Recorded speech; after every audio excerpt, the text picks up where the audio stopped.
Roberto, it's been so much fun talking to you.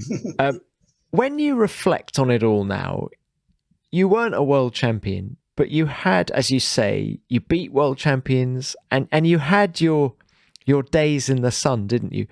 Just if you were to sum it all up, how would you? What would you say? I left Brazil. My mother said to me, Roberto, I'm going to leave your room the way it is. If things don't work out, you just come back home. That was my drive.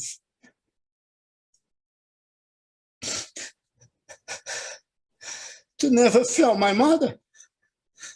Had I come back home, I would fail my mother.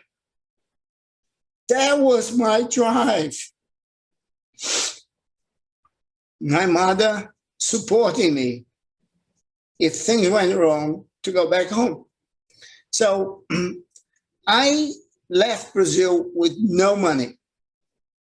Some friends helped me to make half a season, which I made a full season out of the same money. That was good enough for half a season. I got the best drive in Formula Ford from Ralph Furman, which is, in my opinion, one of the best ever motor racing people in the world. Ralph Furman. He loves racing. He loves beating.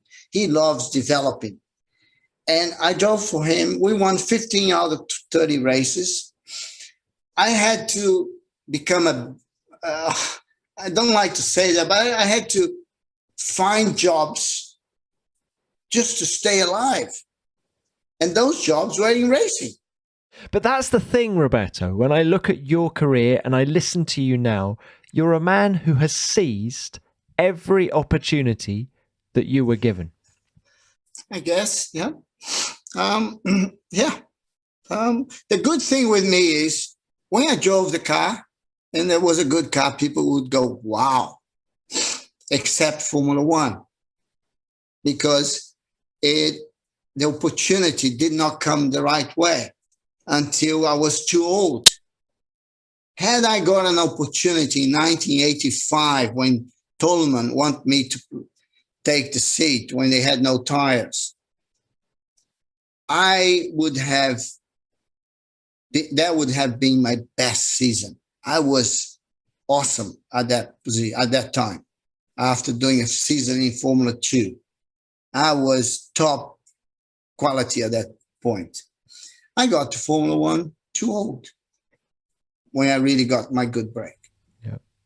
Anyway, so what I see is a person that left Brazil to make a career found a way somehow through God helping me, opening doors, and friends sticking their hand out for me to make through. And I still make a living out of racing to this date. I coach drivers now.